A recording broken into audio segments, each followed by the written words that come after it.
Welcome to day 27 of our one-year Bible reading plan. Today, we journey through Exodus 13 and 14, where we witness God leading the Israelites out of Egypt and the miraculous parting of the Red Sea. In Matthew 19 verses 1 to 15, Jesus teaches about marriage, divorce, and the value of childlike faith in the kingdom of heaven. Let's dive into these powerful scriptures together. Exodus chapter 13. The Lord said to Moses, "Consecrate to me every firstborn male. The first offspring of every womb among the Israelites belongs to me, whether human or animal." Then Moses said to the people, "Commemorate this day, the day you came out of Egypt, out of the land of slavery, because the Lord brought you out of it with a mighty hand. Eat nothing containing yeast. Today, in the month of Aviv, you are leaving. When the Lord brings you into the land of the Canaanites, Hittites, Amorites, Hivites, and Jebusites, the land he swore to your ancestors to give you, a land flowing with milk and honey, you are to observe this ceremony in this month. For 7 days eat bread made without yeast, and on the seventh day hold a festival to the Lord. Eat unleavened bread during those 7 days. Nothing with yeast in it is to be seen among you, nor shall any yeast be seen anywhere within your borders. On that day tell your son, 'I do this because of what the Lord did for me when I came out of Egypt.' This observance will be for you like a sign on your hand and a reminder on your forehead that this law of the Lord is to be on your lips. For the Lord brought you out of Egypt with his mighty hand. You must keep this ordinance at the appointed time year after year. After the Lord brings you into the land of the Canaanites and gives it to you, as he promised on oath to you and your ancestors, you are to give over to the Lord the first offspring of every womb. All the firstborn males of your livestock belong to the Lord. Redeem with a lamb every firstborn donkey, but if you do not redeem it, break its neck. Redeem every firstborn among your sons. In days to come, when your son asks you, 'What does this mean?'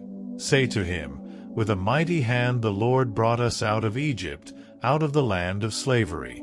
When Pharaoh stubbornly refused to let us go, the Lord killed the firstborn of both people and animals in Egypt.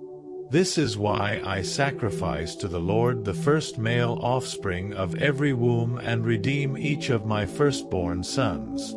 And it will be like a sign on your hand and a symbol on your forehead that the Lord brought us out of Egypt with his mighty hand." When Pharaoh let the people go, God did not lead them on the road through the Philistine country, though that was shorter. For God said, if they face war, they might change their minds and return to Egypt. So God led the people around by the desert road toward the Red Sea. The Israelites went up out of Egypt ready for battle. Moses took the bones of Joseph with him because Joseph had made the Israelites swear an oath.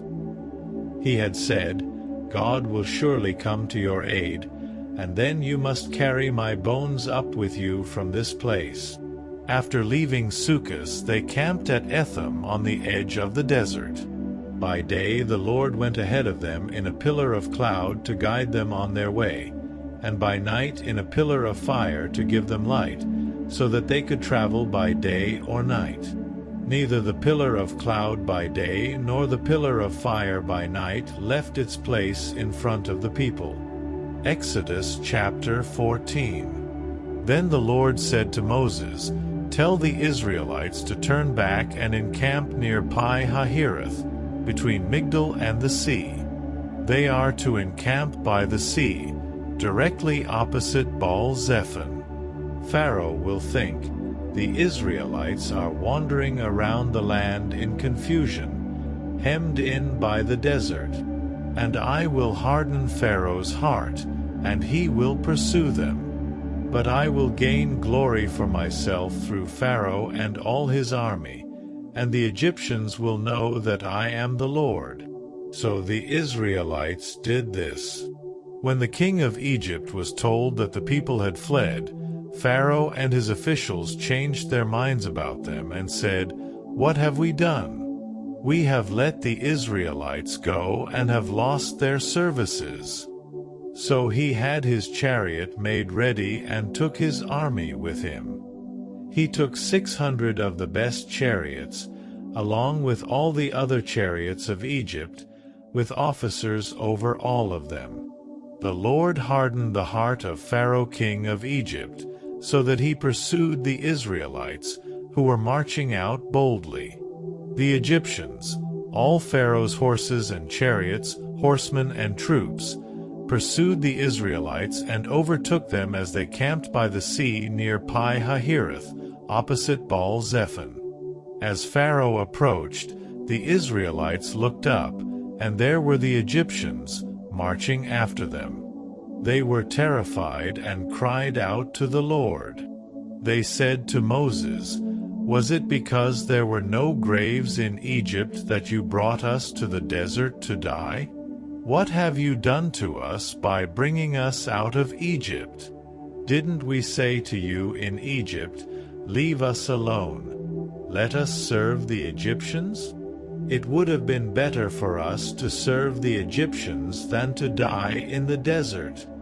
Moses answered the people, "Do not be afraid. Stand firm and you will see the deliverance the Lord will bring you today. The Egyptians you see today you will never see again. The Lord will fight for you. You need only to be still."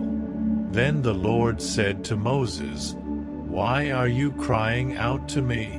Tell the Israelites to move on. Raise your staff and stretch out your hand over the sea to divide the water so that the Israelites can go through the sea on dry ground. I will harden the hearts of the Egyptians so that they will go in after them.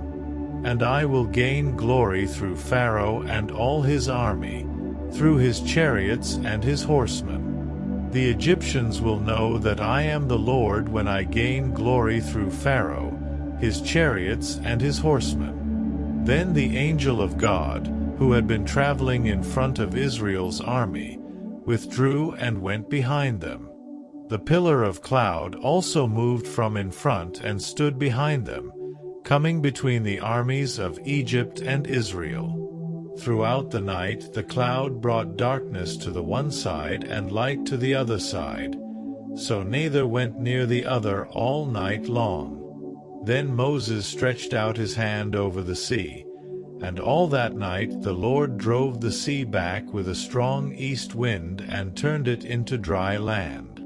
The waters were divided, and the Israelites went through the sea on dry ground, with a wall of water on their right and on their left. The Egyptians pursued them, and all Pharaoh's horses and chariots and horsemen followed them into the sea. During the last watch of the night, the Lord looked down from the pillar of fire and cloud at the Egyptian army and threw it into confusion. He jammed the wheels of their chariots so that they had difficulty driving. And the Egyptians said, "Let's get away from the Israelites. The Lord is fighting for them against Egypt." Then the Lord said to Moses, "Stretch out your hand over the sea, so that the waters may flow back over the Egyptians and their chariots and horsemen." Moses stretched out his hand over the sea, and at daybreak the sea went back to its place. The Egyptians were fleeing toward it, and the Lord swept them into the sea. The water flowed back and covered the chariots and horsemen, the entire army of Pharaoh that had followed the Israelites into the sea. Not one of them survived. But the Israelites went through the sea on dry ground, with a wall of water on their right and on their left. That day the Lord saved Israel from the hands of the Egyptians, and Israel saw the Egyptians lying dead on the shore. And when the Israelites saw the mighty hand of the Lord displayed against the Egyptians, The people feared the Lord and put their trust in him and in Moses his servant. Matthew chapter 19, 1-15. When Jesus had finished saying these things, he left Galilee and went into the region of Judea to the other side of the Jordan. Large crowds followed him, and he healed them there. Some Pharisees came to him to test him. They asked, "Is it lawful for a man to divorce his wife for any and every reason?" "Haven't you read," he replied, "that at the beginning the Creator made them male and female, and said, 'For this reason a man will leave his father and mother and be united to his wife, and the two will become one flesh, so they are no longer two, but one flesh. Therefore what God has joined together, let no one separate.'" "Why then," they asked, "did Moses command that a man give his wife a certificate of divorce and send her away?" Jesus replied, "Moses permitted you to divorce your wives because your hearts were hard. But it was not this way from the beginning. I tell you that anyone who divorces his wife, except for sexual immorality, and marries another woman commits adultery." The disciples said to him, "If this is the situation between a husband and wife, it is better not to marry." Jesus replied, "Not everyone can accept this word, but only those to whom it has been given.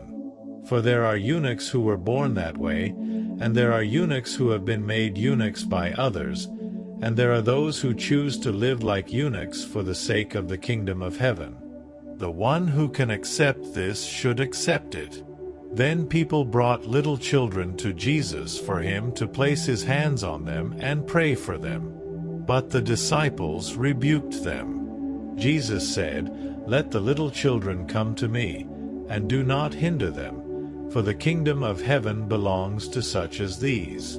When he had placed his hands on them, he went on from there.